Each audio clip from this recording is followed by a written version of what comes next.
The sun glared like molten brass in the Texas sky, its heat pressing down until the land itself seemed to groan beneath it.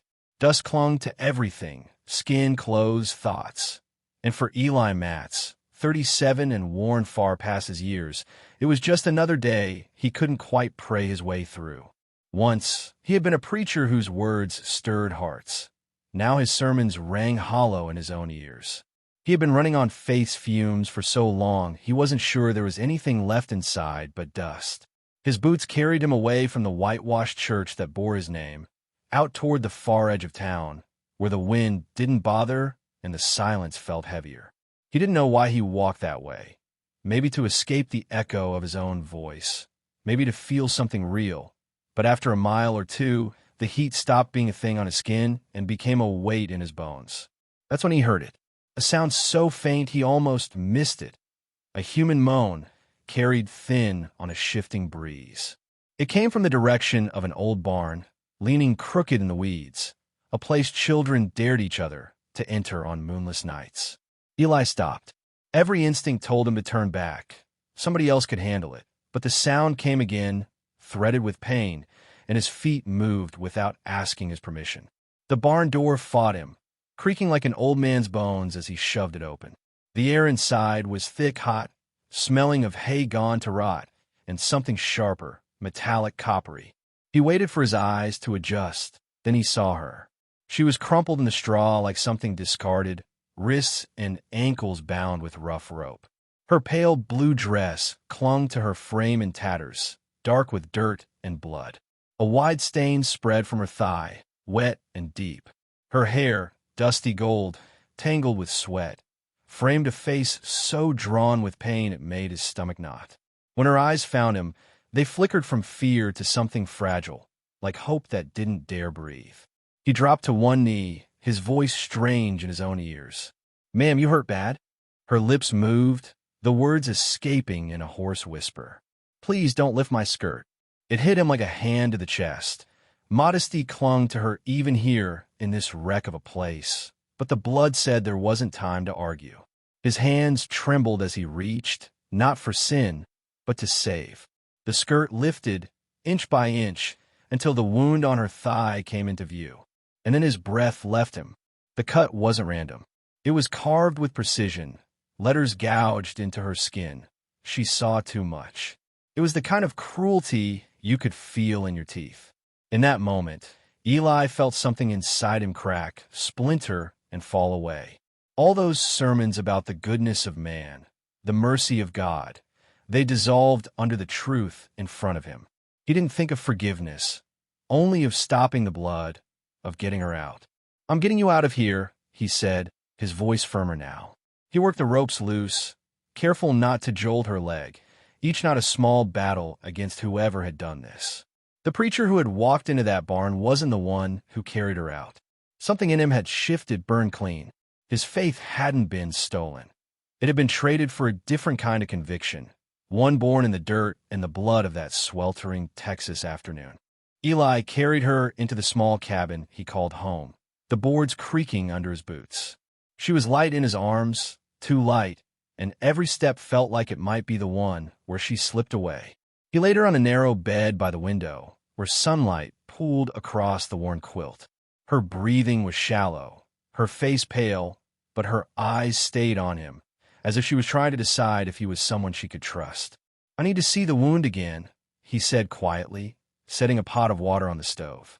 She didn't answer, but she didn't stop him either. The first time he cleaned her leg, she flinched so hard he thought she might faint. His hands were rough from years of holding a Bible, but he made them slow and gentle. The cut was deep, ugly, and angry red. Around it, her skin was a map of bruises and burns, evidence of things she hadn't yet spoken about. On her shoulder, a brand scar, the shape of an M. He washed each wound with care, then packed them with crushed herbs from the small stash he kept for fevers.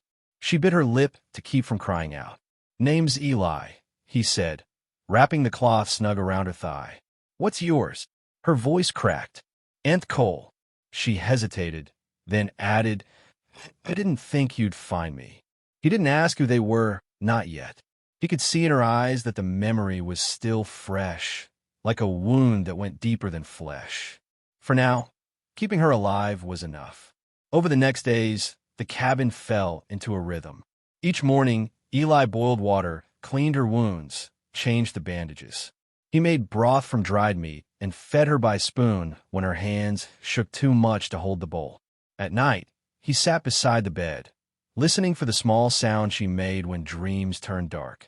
She didn't talk much at first, but one afternoon, as he dabbed salve along her shoulder, she said, "They wanted me to forget, but I saw Mason Graves and his men. I saw what they did." Eli kept his eyes on his work. They were stealing land, forging papers. Old man Abernathy, he didn't kill himself. They laughed about it. Her voice shook. They saw me watching. Mason said I knew too much. Ree said they should kill me quick. But Mason wanted to make an example. Wanted me to remember who owned me. Her eyes drifted to the wall, far away.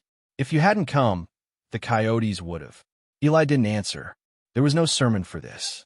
Only the slow, quiet work of keeping her here in the world one day at a time. Anth's strength returned slowly, like a fire catching in damp wood. At first, she could barely stand without leaning on the table. Then she began moving around the cabin, stiff but steady, fetching water from the barrel, stirring the pot on the stove.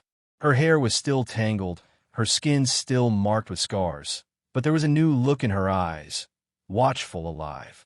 One late afternoon, the sky outside was painted in deep orange and purple. Anth stood at the stove, a wooden spoon in hand, stirring a pot of stew. Eli sat at the table, cleaning his rifle, the smell of oil and metal in the air. The quiet between them was comfortable now, filled with the crackle of the fire and the soft bubbling of the stew. She glanced at him. "Is it hard to focus?" she asked. He paused, looking up. "On what?" Her gaze stayed on his, steady. "On what's right here, right now." Eli felt the question like a stone in his chest. He saw her scars, the strength in her eyes, and something deeper, something that had nothing to do with pity. "You make it easy to forget everything else," he said, his voice rough. He set the rifle down, stood, and crossed the small room to her. For a moment they just stood there, the space between them heavy with things neither had said.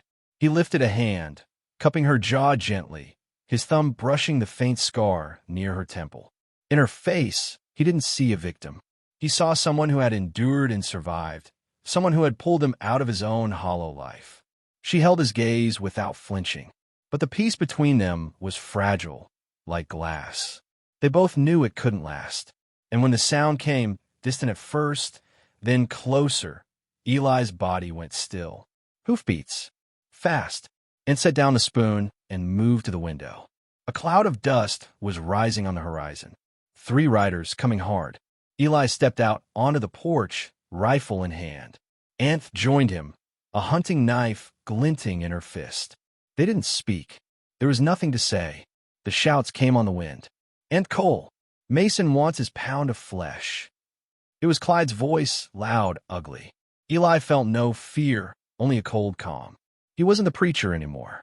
And Anth wasn't the woman he had found in the barn. The riders didn't slow. The 3 riders came fast, the earth trembling under the pounding hooves.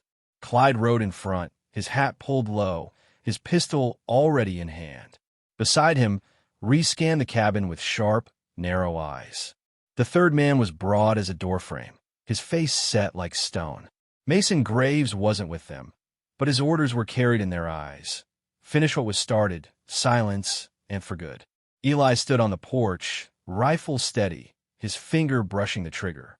The sun beat down on his back, the dry wind carrying the scent of dust and danger. Anth was beside him, her knife gleaming, her stance loose but ready. Her expression was unreadable, but her eyes burned with a cold, clear fire. When Clyde fired first, the bullet kicked up dirt by Eli's boots. It was meant to scare him off. Instead, Eli answered with a shot that dropped Clyde from his saddle. The man hit the ground hard, a dark bloom spreading across his shirt as his horse veered away. Ree cursed and pulled hard on his reins, swinging around the side of the cabin. Eli tracked him, but Anth was already moving. She slipped off the porch like a shadow, circling to the back. Ree dismounted, his boots crunching on the dry earth. He didn't see her until it was too late. She came out of the shadows fast, her knife flashing once in the sunlight. He made a choking sound, clutching at his throat as blood poured between his fingers. Within seconds, he collapsed in the dirt, eyes wide and glassy. The third man roared and leapt from his horse, charging straight at Eli. The rifle was useless now. Eli dropped it and met the man head-on. The first punch glanced off Eli's jaw, rattling his teeth. He countered with a blow to the ribs, but it was like hitting a wall. They grappled, boots grinding into the porch boards, breath coming in harsh bursts. Eli ducked under a wild swing and drove his shoulder into the man's gut, shoving them both into the dirt. The fight turned ugly, fists, elbows, and a sharp edge of desperation. The man's strength was raw and dangerous, but Eli's was fueled by something deeper. He caught the man's head in both hands and twisted hard. There was a sharp crack, then stillness. Eli stood over him, chest heaving, sweat and dust streaking his face. There was no triumph, only the grim knowledge that it was done.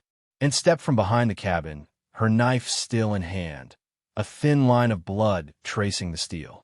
Her eyes met Eli's, and for a long moment they just looked at each other. No words passed between them. None were needed. They had faced the wolves, and neither of them was the same. The sound of hooves rolled across the land like distant thunder, shaking the stillness that had held for weeks. Eli stepped onto the porch, rifle balanced in his hands. The sunlight was hot and sharp, painting the horizon in a haze, but the three shapes coming through the dust were clear enough. Clyde was out front, hunched forward in the saddle, his pistol already out. Ree rode close behind, eyes sharp and restless, always searching. The third man was a broad shadow on a big bay horse, his bulk promising trouble before he even swung a fist. Mason Graves wasn't with them, but his orders were. Eli could see it in the way they rode, straight, fast, and without hesitation. They had come to finish what Mason started, to make Anthe's silence permanent. Inside the doorway, and stood with her hunting knife. She didn't ask questions. Her gaze was steady, her grip firm. She had no fear left to spend. Eli glanced at her just long enough to know she'd stand her ground. Clyde fired first, the crack splitting the air, a puff of dust leaping up at Eli's feet. It wasn't meant to kill. Not yet. It was to rattle him. Instead, Eli's rifle barked an answer, and Clyde jerked sideways in the saddle. His horse screamed and veered as Clyde toppled, hitting the dirt with a thud that sent a shiver up Eli's spine. A red bloom spread across his chest, soaking into the dust beneath him. Ree pulled up hard, yanking his horse around the side of the cabin. He was fast, but Anth was quicker. She slipped into the shadows at the back, her bare feet silent on the dry ground. She knew this land. She knew where to disappear. Ree swung down from his horse, boots striking hard-packed earth, his pistol half raised. He never saw her coming. She was on him in a heartbeat, knife flashing once, clean and sure. He made a short, choking gasp, eyes wide, clutching his throat. Blood poured through his fingers, staining his shirt dark. He dropped to his knees, swaying, then fell face first into the dust without a sound. The third man roared, an animal sound, and flung himself from his horse. He came straight at Eli, a wall of muscle and rage. The first blow grazed Eli's jaw, snapping his head back. Pain shot down his neck, but he stayed upright, shoving the man back. They hit the dirt together, rolling, grunting, hands clawing for control. Eli fought with the cold focus of a man who knew there was no mercy here. The man's fists were heavy, driving into Eli's ribs and shoulder. Eli countered with short, sharp strikes, trying to wear him down. Sweat stung his eyes, dust filled his mouth. The man grabbed Eli's shirt and drove it back into the ground, knocking the wind out of him. But rage and resolve are their own kind of strength. Eli twisted, breaking the man's grip, and caught his head between both hands. He drove all his strength into the motion, twisting hard. There was a crack, loud, final. The body went limp. Eli stayed there for a moment, his hands still on the man's head, his breath ragged. He let go slowly, pushing himself to his feet. His chest rose and fell, but his eyes were steady, untouched by regret. Anth appeared from behind the cabin, the sun catching the edge of her knife. A single drop of blood slid down the steel before falling into the dust. Her gaze locked with Eli's. Neither spoke. They didn't need to. The message was clear. The wolves were gone, but they weren't the same people who had faced them. The air was still again, but it was not the same silence. This one was heavier, shaped by blood and the knowledge of what they had just done. They stood there together, surrounded by the bodies, the dust slowly settling over them like the closing of a chapter neither had asked to write. Night fell hard and quiet, the kind of darkness that felt thick enough to touch. The cabin stood like a lone shadow against the plains, its walls holding the scent of smoke and blood. Outside, the earth waited. They didn't speak as they began. Words would have been wasted. Eli fetched 2 shovels from the lean-to and handed one to Anth. Her fingers curled around the handle without hesitation. She might have been smaller than him, but she dug with the same steady force, each thrust of the blade into the ground a defiance against the men who had come for her.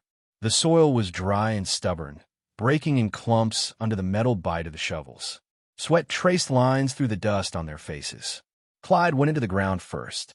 His body, limp and already cooling, felt strangely light in Eli's hands, though the memory of his voice, mocking, threatening, made him heavier than stone.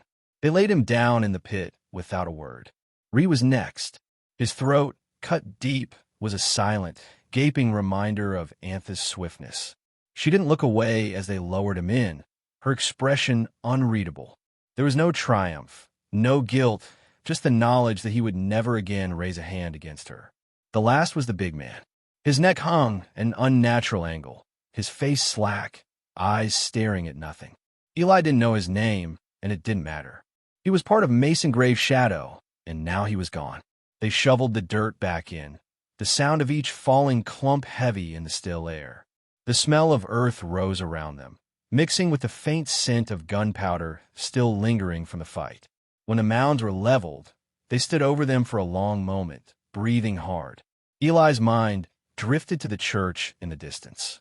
Its steeple was visible in the moonlight, a sharp line against the dark sky. Once, that steeple had meant guidance, faith, a place where his words might have mattered. Now it looked like an empty promise. He couldn't picture himself standing in that pulpit again, speaking of forgiveness while the memory of breaking a man's neck still lived in his hands. Anth wiped her forehead with the back of her arm. Her eyes followed his to the steeple. "We can't stay here," she said softly. He nodded. There was no argument to make. The graves behind them weren't just filled with bodies. They held the last ties they had to this place. Staying meant waiting for the next set of riders Mason might send. Leaving meant they might have a chance at something else, even if they didn't know what. Back inside, they packed in silence. Eli filled a small satchel, a spare shirt, a blanket, a few strips of dried meat, a tin of matches. Anth took a canvas bag and moved with quiet efficiency, selecting only what they needed. Her hand paused over a chipped porcelain doll on a dusty shelf. She touched its painted face lightly, then set it back down. The past wasn't worth carrying. By the time the first hint of dawn brushed the sky with pale gold, they stepped out onto the porch. The air was cool and smelled faintly of pine. Eli closed the cabin door behind them. The click was soft but final. He didn't look back. His eyes stayed on the dirt road stretching toward the horizon.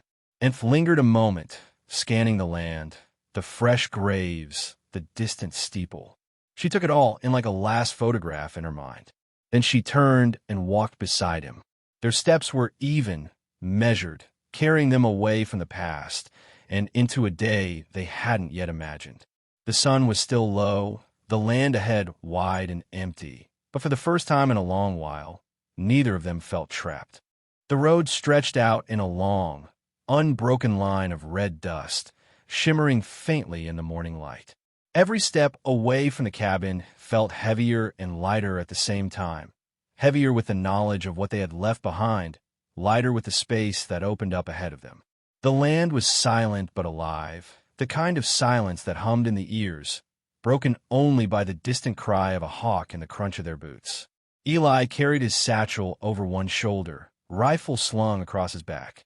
Anth walked beside him, her knife sheathed at her hip, her gaze sweeping the horizon the way a scout reads the weather. Neither spoke for a long while. It wasn't the silence of strangers. It was the silence of people who had nothing to prove to each other anymore. By mid-morning, the sun was climbing, the heat beginning to press down. They stopped at a shallow creek that trickled along the base of a hill, its water clear and cold. Eli knelt and drank deeply, letting the chill settle in his chest. Anth filled a tin cup and sipped slowly, watching the ripples spread across the surface. "This far out, there's no law," Eli said, his voice low. She glanced at him. There wasn't much law back there either. He didn't argue. She was right. Whatever law existed had done nothing for her, nothing to stop Mason Graves or the men who had marked her skin with cruelty. If there was any justice in this land, it was the kind you made with your own hands. They moved on, keeping to the less traveled trails where the mesquite and sagebrush grew thick. Around noon, they spotted a rider in the distance, a lone figure moving slow along a ridge. Eli tensed, his hand brushing the rifle strap. The rider paused, as if sensing eyes on him, then turned and disappeared over the far side. Anth's jaw tightened. "We'll see him again," she murmured. By late afternoon, they found an abandoned line shack, its roof sagging but still enough to give shade. Inside, there was an old cot, a broken chair, and the faint smell of something long dead. Eli cleared the space, set their small fire outside to keep the smoke from drawing attention. They ate dried meat in the fading light, the warmth of the flames flickering across their faces. When darkness fell, the cold came fast. Eli gave her the blanket without question, leaning back against the wall with his hat over his eyes. Anth lay on the cot, staring at the shadows on the ceiling. After a while, her voice came, quiet but sure. "I keep thinking about Mason," she said, "about what he'll do when he hears his men are gone." Eli lifted the hat and met her gaze. "Then we keep moving. We make it so he can't find us." She studied him for a long moment. "And if he does?" He didn't look away. "Then it ends the same way it did for the others." The fire cracked softly between them, throwing sparks into the night air. Outside, the wind picked up, carrying the smell of dust and sage across the dark plains. They didn't know where the road would take them, or how far Mason's reach went, but they both knew one thing. They wouldn't run just to hide. They would run to survive. 2 days later, the land began to change. The flat plains gave way to low, rolling hills dotted with scrub, oak, and dry grass that swayed in the wind. The trail narrowed to a faint track, worn by old wagon wheels and the hooves of riders long gone. It was quieter here, the kind of quiet that felt like something was listening. They moved with caution, keeping to the cover of the hills where the sun couldn't pin them in the open. Midday heat shimmered on the horizon, blurring shapes into mirages. Every now and then, Eli would stop, listening, sometimes for a sound he thought he heard, sometimes for the absence of any sound at all, and seemed to sense it too. Her eyes were sharper than ever, scanning every ridge, every shadow. On the third morning, just as the sun was climbing, they saw him again, the lone rider from days before. This time he was closer, standing beside his horse on a distant rise. He was still as stone, watching them. Eli stopped walking, his hand drifting toward the rifle at his back. It didn't move. The rider raised one hand, slow, almost lazy, then mounted his horse and disappeared over the ridge. They stayed put until the sun began to sink, then pressed on. That night, they camped in a hollow between two hills. Eli built a small fire, no bigger than his hands, the flames low to keep the light from traveling far. They ate in silence, their backs to the slope, eyes fixed on the dark around them. It was near midnight when they heard it, faint hoofbeats in the distance. Not the hard, rushing gallop of an attack, but the slow, deliberate pace of someone who knew exactly where he was going. Eli doused the fire with a sweep of his boot, pulling the rifle into his hands, and crouched low, her knife ready. The hoofbeats drew closer, then stopped. Silence pressed in, thick and heavy. A voice came out of the dark, calm and steady. You took 3 men from Mason Graves. That's a debt he means to collect. Eli's finger rested on the trigger. Tell him to come, take it himself. The voice chuckled, low and humorless. Maybe he will. Then the hoofbeats started again, fading into the night until the only sound was the wind. Nth exhaled slowly. That wasn't a warning, she said. That was a promise. Eli knew she was right. Mason was still out there, and he wouldn't stop. The question wasn't if they'd meet him, it was when. And when that moment came, they'd have to decide if this life on the run was worth the fight that would come with it. They didn't sleep much that night. The stars wheeled slowly overhead, and every sound in the dark felt sharper. By dawn, they were moving again, faster now, the space between them and Mason their only safety. But the road ahead felt shorter with every step, like time itself was closing in. By the 6th day on the move, the air had turned cooler, the wind sharper. They followed a narrow valley lined with jagged rock, the kind of place where sound traveled too well. Eli didn't like it. It felt like a funnel, easy to enter but harder to leave. Still, the valley offered cover, and cover meant time. They were halfway through when Anth's hand brushed his arm. She didn't speak, just tilted her chin toward the ridge above them. 3 riders stood there, outlined against the pale sky. The one in the middle sat tall, his hat casting a shadow over his face, but Eli didn't need to see it to know. Mason Graves. The riders descended in a slow, deliberate line. Eli unslung his rifle, and already moving to the side for better ground. They stopped 20 feet away, dust settling around their horses' legs. Mason dismounted like a man stepping into his own parlor. "Preacher," he said, his voice slick as oil. "You've caused me trouble. Took from me. Killed my men." Eli's voice was steady. "Your men chose their path, and you chose yours." Mason's eyes slid to Anth. "You should have finished her when you had the chance. Now you've got to watch her die slow." Anth's knife was already in her hand, her face unreadable. "Come try," she said. Mason's smile didn't reach his eyes. He drew, but Eli's rifle was faster. The shot slammed into Mason's chest, staggering him back. His pistol clattered to the rocks. For a second, he stayed upright, eyes wide, then he dropped to his knees. The other 2 riders hesitated, caught between revenge and survival, and stepped forward, blade low but ready. "Leave him," she told them, her voice cold, "or you stay here with him." They looked at each other, then wheeled their horses and rode hard back the way they'd come, leaving Mason gasping in the dust. Eli stepped closer, watching the life drain out of him. "You could have stayed in the shadows," Mason rasped. "No one would have known." Eli knelt so Mason could hear him clearly. "I would have known." Mason's breath rattled once, then stopped. Eli stood, feeling the weight of it. Not regret, not relief, just the truth that some endings couldn't be prayed away. They buried him where he fell, the dirt loose and cold under their hands. When it was done, Eli leaned on the shovel, looking out at the endless stretch of land beyond the valley. Anth joined him, her gaze fixed on the horizon. "It's over," she said quietly. "No," Eli said, not unkindly. "It's just begun." They walked away together, their steps steady, the wind carrying the scent of dust and cedar. The road ahead was uncertain, but they both knew something now. That running had never been about fear. It had been about finding the place where they could live without looking over their shoulders. Eli had once believed his purpose was to preach peace from a pulpit. Now he understood that sometimes peace wasn't given. It was made, built out of hard choices and the courage to stand when standing meant blood.